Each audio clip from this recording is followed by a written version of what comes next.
Shalom and welcome to this edition of Revealing the Truth, where we cover the headlines, the heartlines, and biblical truth. I'm your host, the Reverend Rabbi Eric Walker, and we're very pleased to have Ulrich Kellerer, a mental health advocate and spiritual thought leader from Munich, Germany, joining our program today. He's dedicated his life to fighting the depression epidemic, inspiring people to have hope, and promoting mental wellness. He's also an inspirational business leader, author, and international speaker. For over 20 years, he worked in the fashion industry for the brand Closed, a leading European fashion company for women and men's sportswear, before opening his own business, Pharaoh Fashion. He's the co-author of The Soul of Success with Jack Canfield and the author of the recently released book, One Moment Can Change Your Life, Extraordinary Stories About Ordinary People. And now to introduce you to an extraordinary man, Ulrich Kellerer. Welcome to Revealing the Truth. Hello, thank you for having me. Well, we're delighted to have you live from Munich, Germany. So if our audience, if there's a little bit of a delay, just bear with us as we have this technology gap of crossing the pond. Ulrich, you yourself have journeyed through many highs and many lows. You've personally known tragedy at many levels, and yet you are a mental health advocate and spiritual thought leader that embraces the goodness and the greatness and the glory of God even in the turbulent times. Walk us through some of the experiences that you've had, that if I was putting this portrait on a canvas, there's only one color that I would use, and it would be black. Yeah, thank you for having me. It started very early in my life. I was 16 years old. My father was just suffering under throat cancer. And I was laying in my bed and was praying to God and said, I want to take a little bit of his burden. Maybe I can do something. Then I went as normal to school and I forgot my prayer. On the way to school, I got colics and I was not able to walk anymore. I was crawling on the floor and I had to be brought to the hospital in the emergency room.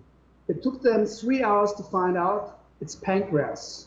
So I fell into coma, and the doctors told my mother to prepare anything for the funeral because pancreas is the only organ this does eat himself. So during this time in coma, I had the best experience in my whole life. I had a near-death experience. I saw colors which not exist on Earth. I heard music which I never heard before, I will never hear again. And then I came to a door and a voice was talking to me, and immediately I knew this must be God. And this voice said, do you want to go back to life or do you want to go through this door? And it was the best experience. And I said, oh, this is heaven. I have to go through this door. I want to go through the door. And then I was thinking, but I'm only 16. I want to share the story. And so I decided I want to be back in life. I woke up after 4 days in coma. For the doctors, it was a miracle. They say, cannot be. And I survived. And then I had a time which was really hard for me. I had dreams during the coma, which all came true. And I dreamt about deaths and accidents of friends and family members. And all people stepped away from me and said, don't dream about me. And so the burden at that time was too big. So I said, I don't write down the dreams. I don't want to have this. I want to have a normal life. But I knew just so early in my days that I have this inner voice will always guide me. There's always God will guide me. And then after 4 losses in my family, recently, some years ago, I lost my mom. I changed my life completely. And I took care in my fashion business that people look for decades good on the outside. More than 4.5 years, I take care that you feel good on the inside. When you look at your life, and you could have easily chosen despair, the increase in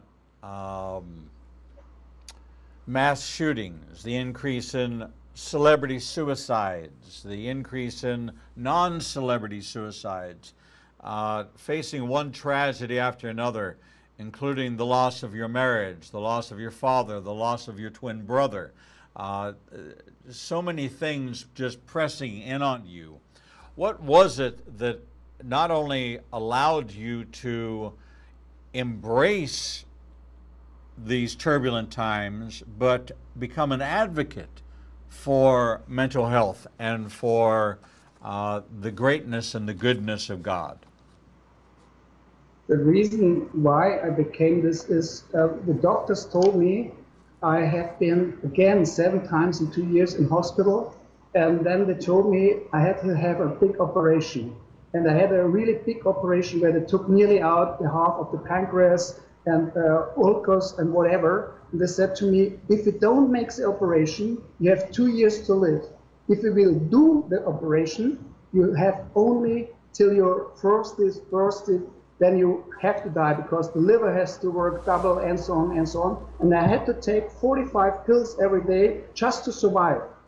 And I refused to take the pills, and I created again my belief in God and said, He will decide when it's time for me to go. And I was listening to my inner voice, and now I'm 59, I'm still living, and I really motivated, inspire other people because I said, there must be also a reason. If you are the only one out of a family of 5 and you have lost 4 members, then there is a reason to give back. And for me, it changed when my mother had an operation which failed. She was paralyzed. She could never come back in her apartment. She had to face the nursing home. So I left my job behind and take care every second day of her.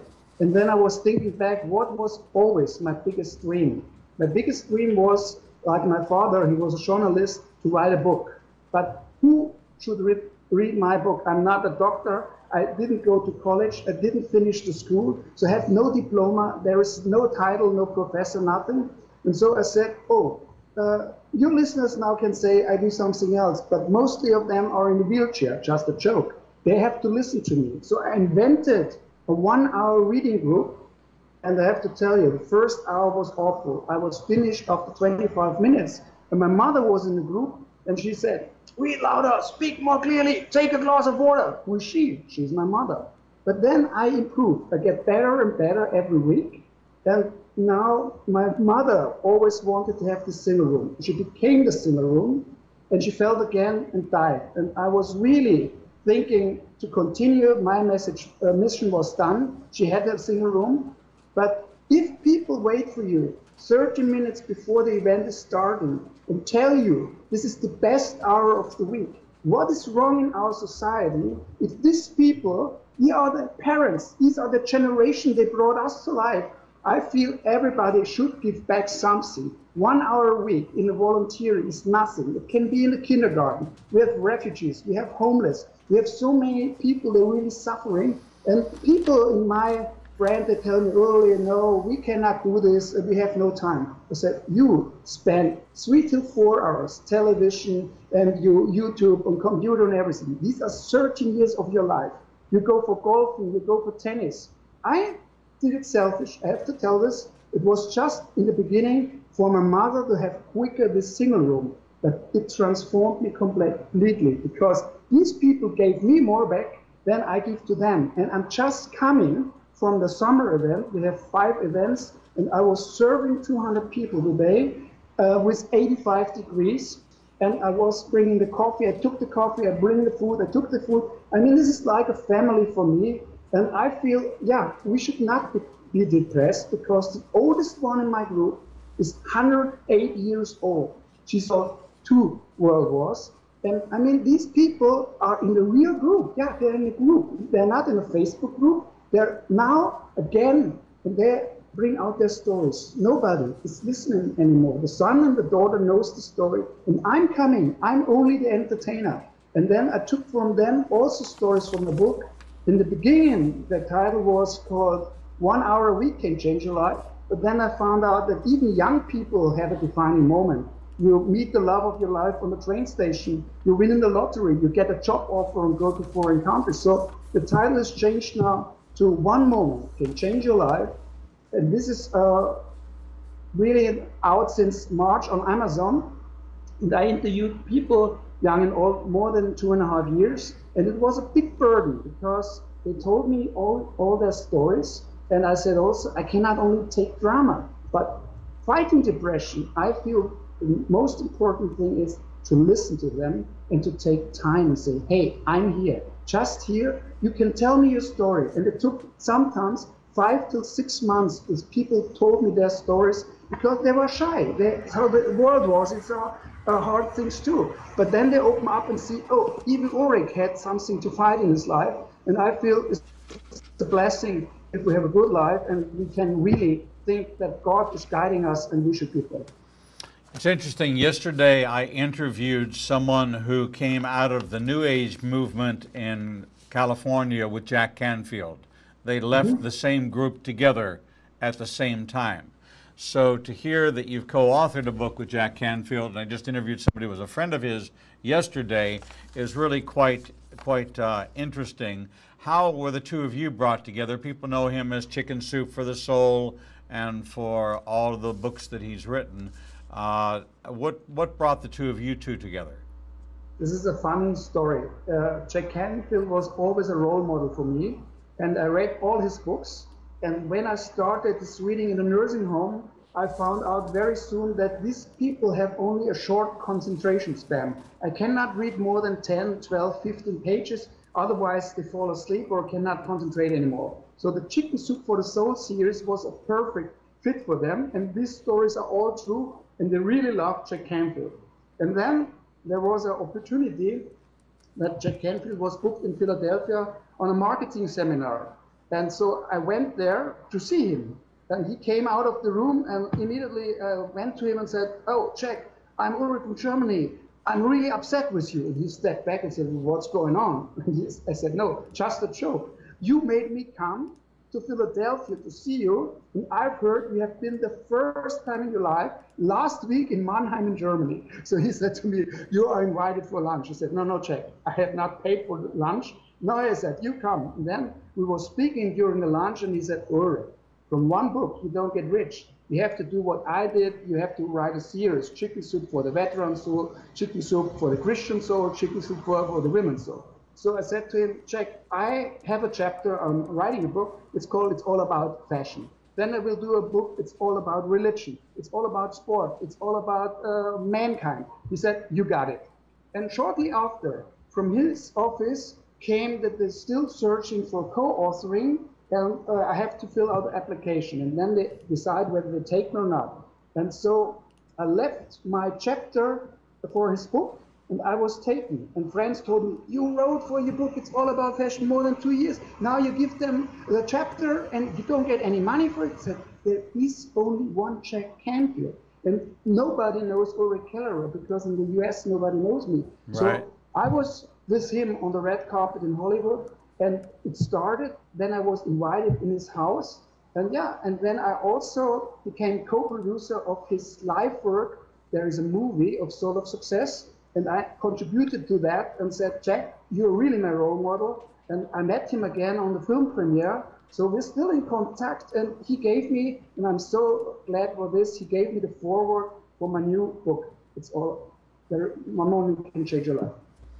Well, it's quite a fascinating story. Now, the way you came through your near-death experience and the way you ministered to your mother and the nursing home group kind of birthed something in you that turned you into what we would call a storyteller. All right? This is something that all the way through biblical history, there have been storytellers. We know that in Hebrew, it's called Ledor Vador, from generation to generation. You know, how was it that Seth knew what to do? How was it that Cain or Abel knew what to do? Where did they learn these things? How did Noah know what to do? You know, he learned it from family, from generation to generation. You became a storyteller because you found how this ministered to other people. What stories were you telling them when you were there reading to your mother? First of all, how it came. For me, it was again this inner calling. I had it again, and the voice was strong again as it was when I was 16. And I said, if the message is bigger than you really should step out and tell people and motivate people. And now I help so many people, they are struggling and they're caring for so many things. And I said, but the real meaning, give your life a real purpose, give your life a real meaning. And then it came all with the stories. Yeah, if you give them the time to tell their stories, then you will see there is a sparkle in their eyes again, because nobody's listening anymore. We are so distracted with our, I call it black box, our cell phone. We go for lunch and everybody's looking in the black box. Nobody's looking in your eyes anymore. Nobody's listening, really listening. So we just hear it.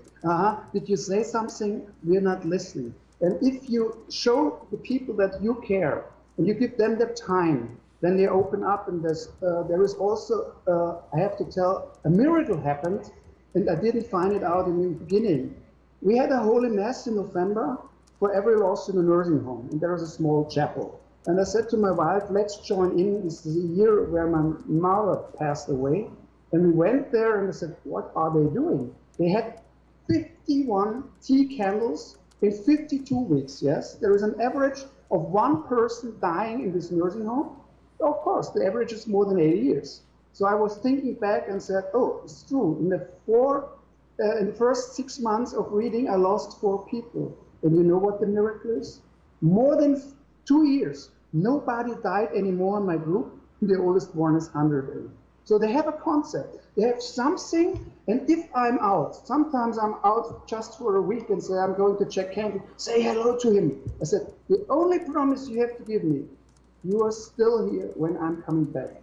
And we sent them postcard from New York and from Santa Barbara, and the 107 at that time told me, Ulrich, this was the first postcard in my life. They have the postcards in the rooms, and they have it on their wheelchair. I mean, in our technical world, where we send email, SMS, and all this, these people are the real deal. These are the parents who brought us to life. And I have a big, big respect, because they have a really good education. And if a 96-year woman is standing up in the wheelchair and gives you the crippled hand and said, thank you, and ask you, may I come next Monday for the group again? He said, you can come whenever you will. I will pick you up. I'll bring you with your wheelchair. So, I mean, being part of something, giving back, and just talk and listen to people. This is a small concept, and everybody can start small. It starts with awareness. You have to see that the lady needs a chair, but then immediately after, you have to take action. And we don't look in this direction. We look away. We're just taking care of ourselves, and this is hard these times. Do you find that the common message, the common theme is a message of hope? Yeah. I feel we really can shift our thinking to the positive things. We have a lot of possibilities which we have now and the generation before us didn't have. They have much harder life. And I heard about all the shooting and everything said, but they have seen the war. And they always had in mind that the first generation, the kids, should have a better living. And what are we doing giving back? I mean, we have now generations of generations and living a good lifestyle, and we're just taking for more and look, oh, the neighbor has something more than me. But do we really want to compare with the neighbor if he's tomorrow sick?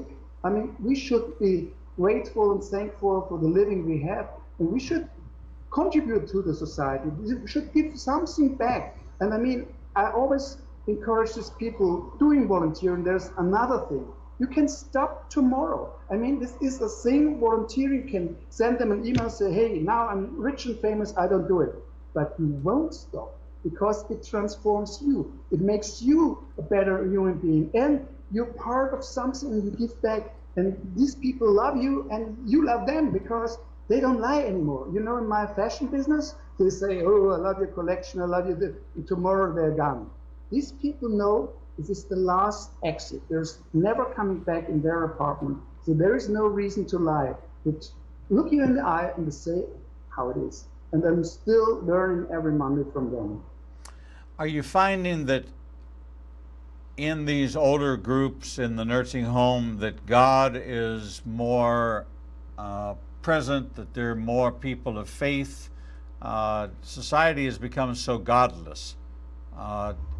As we grow older, people become more in tune, I think, with wanting a relationship with God.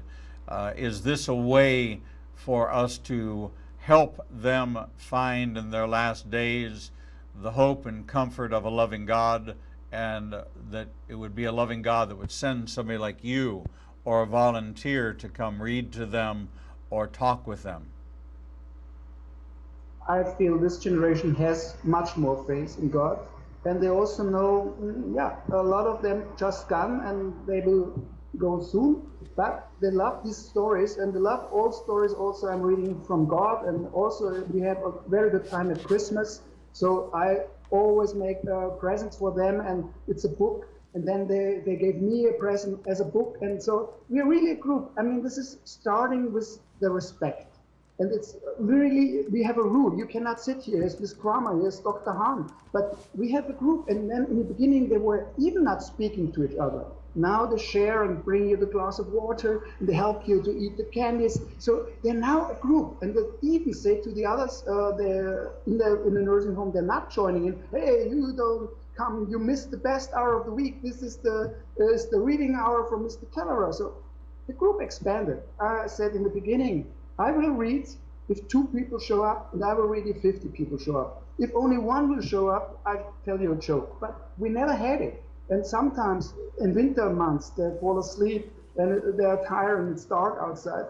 And I say, you can sleep if you feel well, and if you feel protected, and if you really see their smiles in the end of the reading and they're laughing. I have now always every Monday, 5-6 minutes, I tell them only jokes to bring the energy up. In the beginning, there was, we're not listening to jokes. Now, really, the tears is running down their cheeks, and they love it. They love it now. They trust me, really. It took a long time, and I gave them the time, because I love it even better if we don't know each other in the beginning, and we're not connected.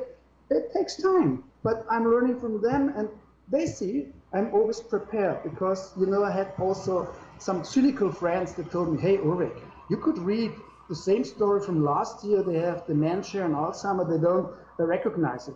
I said, that's true. But my challenge is to be better every Monday. And on Sunday, I'm not prepared. I'm rushing in my library and looking for good stories. And then another week is gone. It's also for me, now more than 4.5 years now, I see how fast a week is running. It's again Monday. And for them, they're not counting the time like we do. They're not busy like we are. But they say, hey, there is something which is a concept, and I can take it like a buffet. It's always there. And they also love my wife. She's with me, and she gives the glasses and everything. And they love us together being there. And I encourage everyone, really do something. And who is not believing that we have a loving God, I don't know what must happen. I mean, I had my near-death experience. I had my losses. I had really struggled. I feel a lot more people have much more struggle than me. And it's hot today, maybe in your area too. I said, go only 1 hour in a hospital or in a nursing home.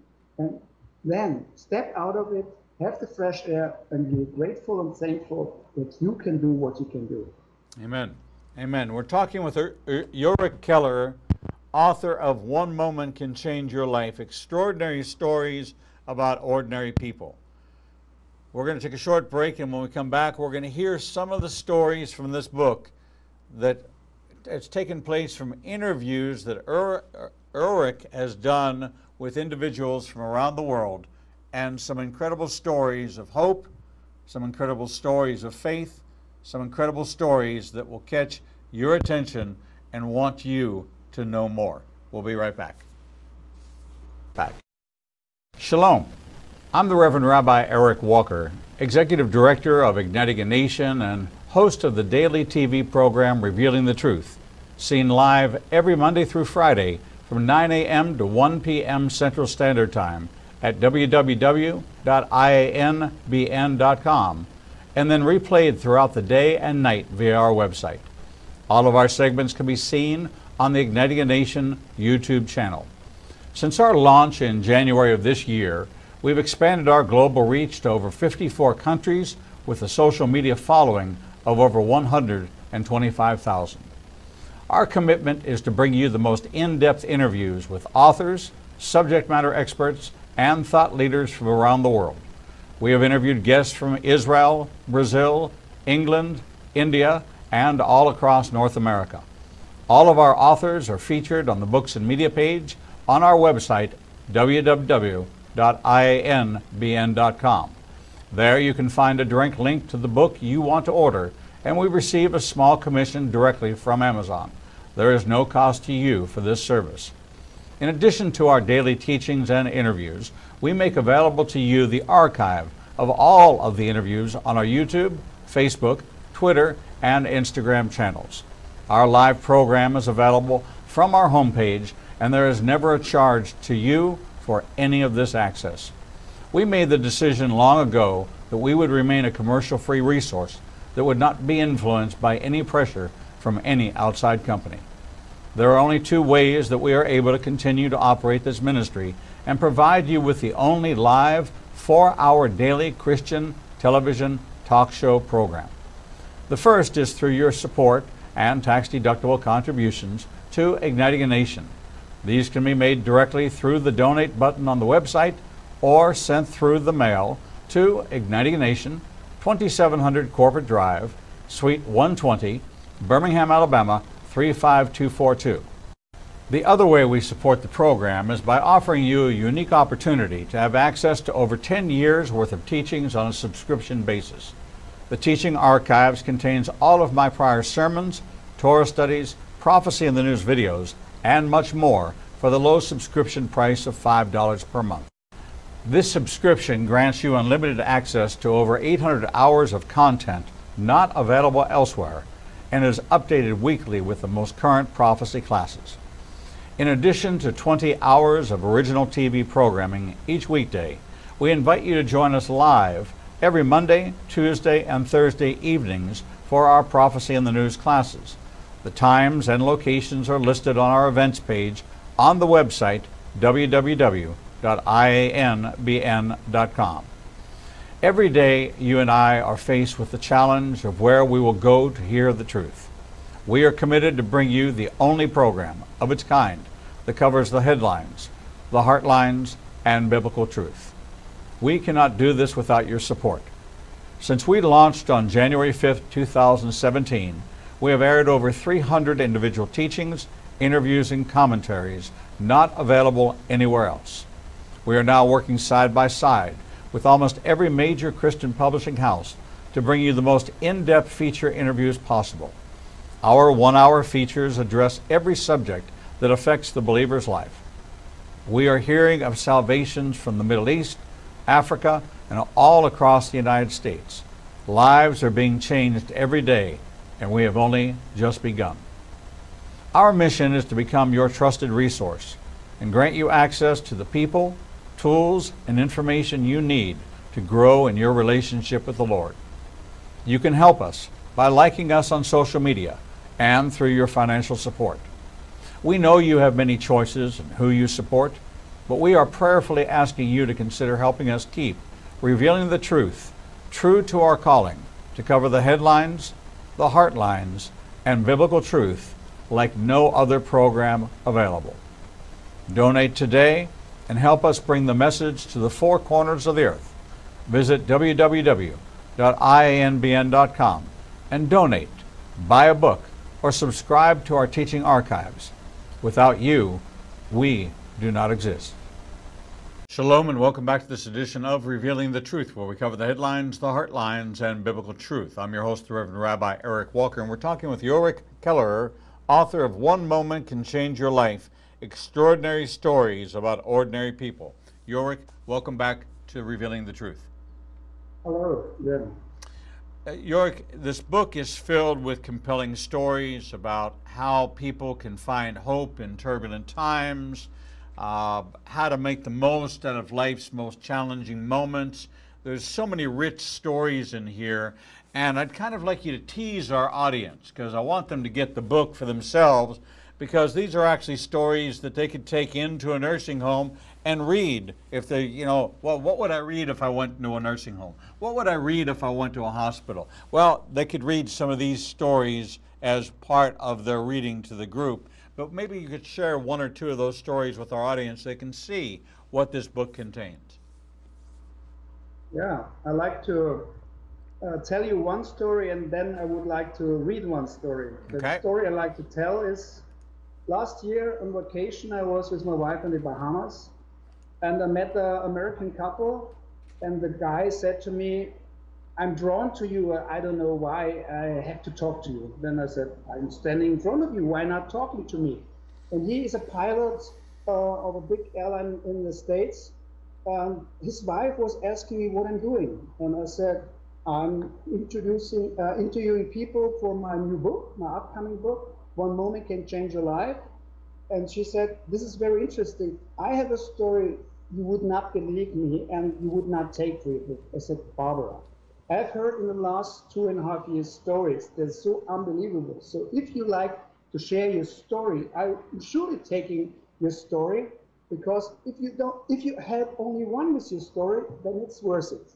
So she started and said, "You just met my husband, and we have a really good marriage, and we have a big house, and he's a good job, and we have 2 children. And one day I felt my arm was so dumb. I went to the doctor, and they diagnosed me MS." And she said, "This cannot be. Why me? I mean, I'm so happily married. I have children." So, and she's very religious. She went immediately to the church and talked to the priest and said, "Now only God can help me. Please, you have to help me. You have to do something for me."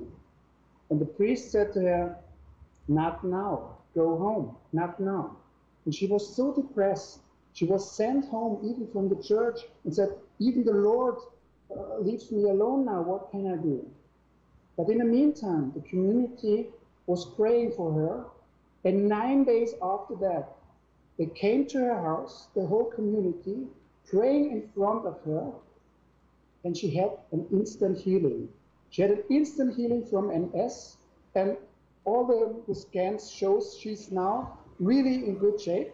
And last year they went also to Russia to teach Christian kids, and they bring out their message all over the place. And I said, "We have in our friends 3 people with MS. If there is only one who can believe that this is possible, if you believe in God, everything can happen." This was a miracle. And I took this story as one of really famous stories in this book. And another one, I had an interview that said, "Oh, Ulrich, this is a spooky one, but the teller of the story is my cousin." And if I may, I like to read it now for you. Please. It's called An Unusual Encounter by Oliver S. This was shortly before my birthday and had some time to kill. So why not take a wheel on my motorcycle? I decided to take a mini vacation to Lake Garda in Italy, as I often did. I quickly chose a small hotel in the mountains, then hopped on my bike. I awoke early on my birthday and looked out to the lake that was still and rushed with the morning mist. Strolling through the hotel lobby after breakfast, I noticed a small wooden display case on the unmanned reception desk, which contained an Italian brochure. On the front, it showed a church with an adjoining monastery. Because I didn't know this part of Lake Garda, I decided to go there right away. After riding for a few miles along the serpentine roads, I saw a mountain lush with cypress trees on the right-handed side. I couldn't see anything behind it, so I took off toward the direction of the mountain. As I reached the top, I was surprised to find the church I had seen on the brochure. The view below was breathtaking. As the morning mist slowly retreated, I could see the lake in all its glory in full view. A large loop-wood iron gate showed the way to the steep, split set of stairs that led both left and right to the church entrance. In front of the entrance gate was a half-finished concrete terrace and the shell of a small cafe. As I sat down on the terrace to enjoy the view, I suddenly noticed someone behind me. A small elderly woman dressed completely in black smiled at me. Her smile was kind and warm and changing my already good mood. Good morning, I said, then added in jest, assuming she wouldn't understand me anyway, all that missing is an espresso. It took no more than 15 seconds before the nice woman approached me again with a cup of espresso. I was amazed and tried to figure out how someone could make an espresso so quickly, and more importantly, where? There wasn't a kitchen to be found for miles, not to mention cooking facilities. Suddenly, the heavy wood iron gate stood open and the woman had disappeared. I hadn't heard a sound. I slowly walked up the steps to the church. The church door was wide open and the sun shined through the lateral windows, bathing the church interior in a bright light.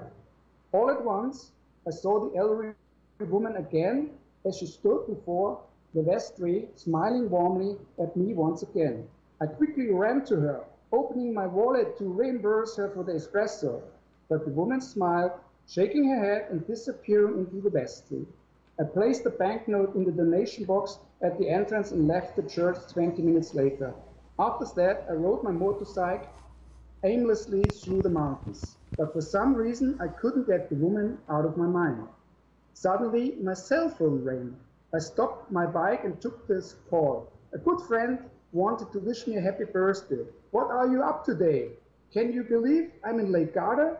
When I'm back in Munich, let's get together, okay? I'm in Lake Garda too, in Riva. Let's go out for dinner tonight. I looked forward to our evening together. I was totally surprised by the coincidence. We met at the restaurant. As the food arrived, my friend casually asked me if I had anything to tell him, such as the woman with the espresso, the church, and the amazing atmosphere surrounding it. I nearly choked on my food.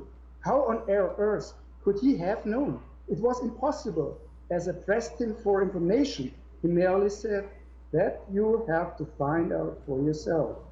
On a side note, my friend is not a believer or spiritual in any way, shape, or form. Quite the contrary, he's a very rational manager type of whom facts and numbers are the most important thing. Dissatisfied, and with no answers to my pressing question, I returned to the hotel. The wooden display case at the reception desk had disappeared. I asked the night watchman, who spoke good English, where the brochure stand had gone. "What brochure stand?" he asked. The next morning, I asked the hotel manager about the brochure stand, and his answer was the same at the night watchman. I finally got the idea to look in my motorcycle jacket for the brochure I had placed there. When I looked, it wasn't there. What happened that day is still a mystery to me. In the following years, I visited the church twice. In the meantime, the construction site had been removed. The cafe and the terrace had been finished. I never saw the elderly woman again. Several years ago, I took my now wife to the mountains and proposed to her in front of the church. She said yes, and we have been happily married ever since. There are places and experiences that no one can rationally explain, and that's a good thing. Too often people are led only by their heads, not by their hearts. The church and monastery will always remain something special to me, as well as the marriage proposal I made there that has brought me happiness ever since. Wow. So this place that he got a brochure from, there was no brochure rack. This mysterious woman, nun, maybe a nun, who miraculously appears to him, and he goes back to look for her again, not to be found. A divine encounter for somebody who would not believe in divine encounters because they were a skeptic, but yet now they've had this supernatural encounter and their mind and their life is open and changed. This can happen to anyone. Anywhere, because God will meet us right where we are. One of the things in your background that most intrigued me was that you actually have some strong opinions on parenting tips for how parents can raise mentally strong children. maybe because of your experience of losing your brother, maybe because of having to deal with so many tragic things in your life, you've been able to maintain and build a strong mentally stable, good mental health, good positive approach, but also a good faith basis. What advice would you have for parents in helping them resist these peer pressures that are out there in the world today, that are causing these suicides, that are causing these tragedies, that are causing this bullying and this body shaming? What can parents do to help their children survive in these difficult times? I mean, children really watch you from the beginning. They see what you're doing. I mean, it's different if you say something or if you do something. They see how you behave. They see how you act. And then if you are a role model and you live it, then they really will trust you, because they see that what you're telling, you are doing. If you just give them advices, and just if you say, hey, you cannot do this and you should not do this, it makes not sense all the time. But if you really live by purpose, and if you really show them how you live and take care, then they see you say, oh, we have a lot of young people, they watch us, and we have a lot of God kids, and they say, oh, you're the real cool parents.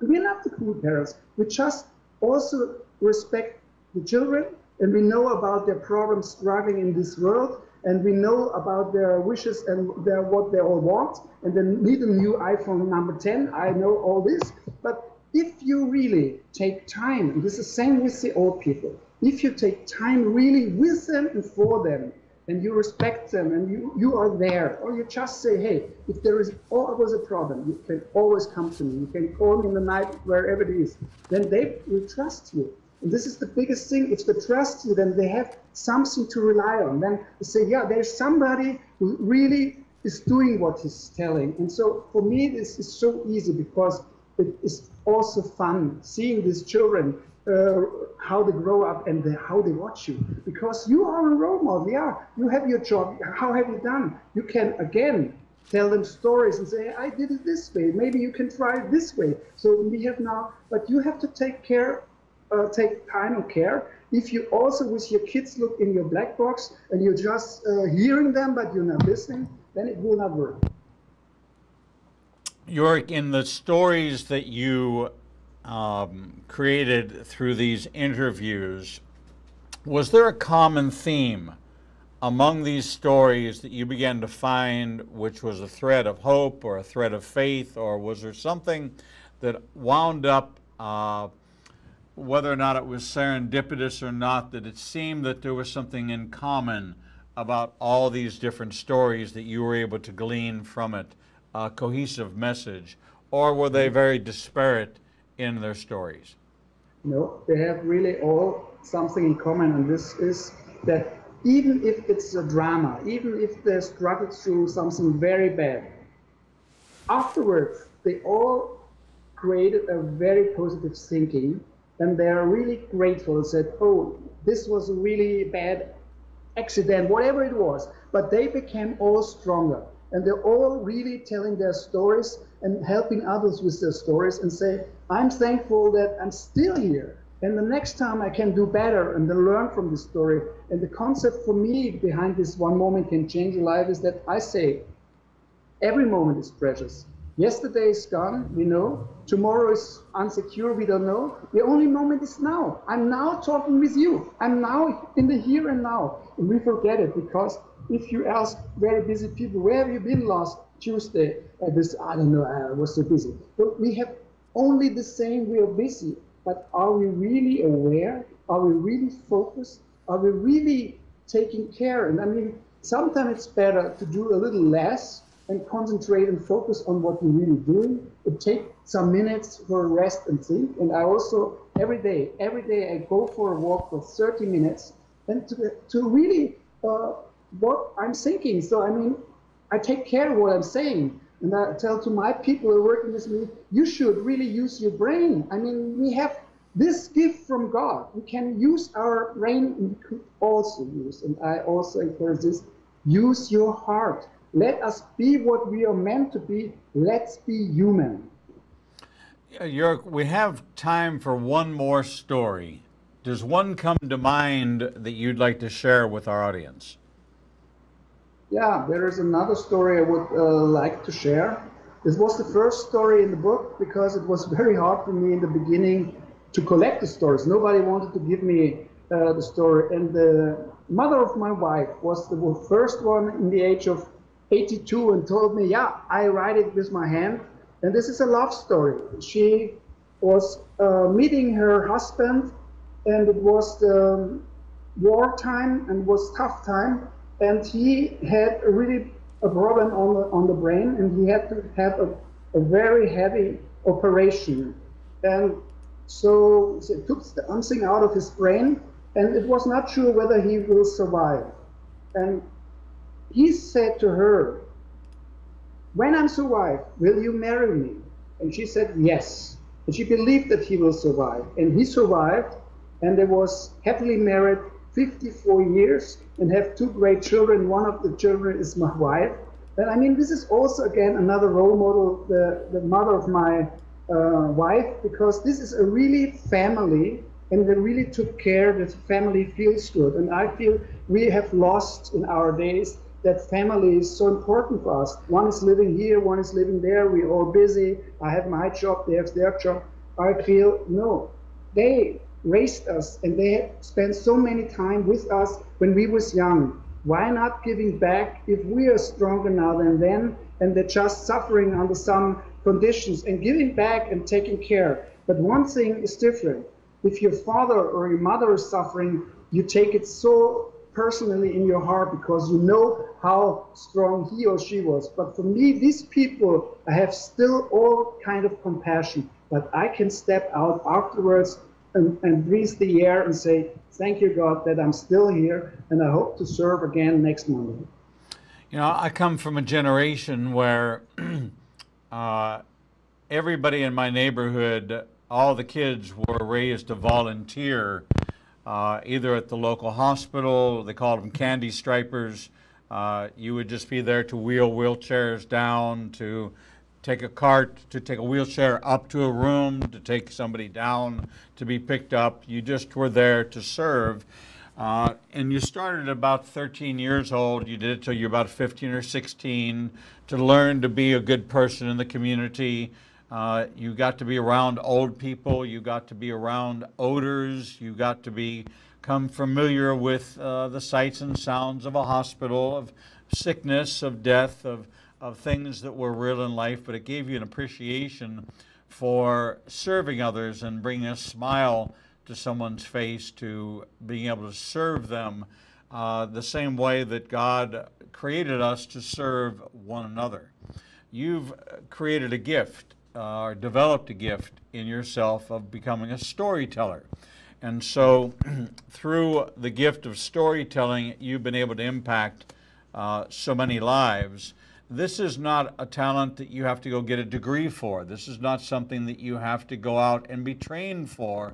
Anybody can read a story out of a book, and the stories that you have compiled in one moment can change your life are truly extraordinary stories about ordinary people that had encounters like the friend on the motorcycle trip, like your mother-in-law. And these are stories that need to be shared. We're really commanded by God to be overcomers by the word of our testimony and the blood of the Lamb. We've got about a minute and a half left in this segment. I'd like you to speak to the young people right now that are watching right now, giving them a word of comfort and a word of kind of encouragement that things may not be going so well with your peer group. You may feel a lot of peer pressure, but you'll find a lot of satisfaction if you go out and do what you did, and that is to go find a way to serve and find an identity where you can be of value. Yeah, I really encourage the young people and say, you don't have to rush. So what message would you have for the young people? I have the message for the young people. You don't have to rush yourself. You have the full life in front of you. So you can try something out. But don't push yourself too much in some direction. You can change. There is always time to change.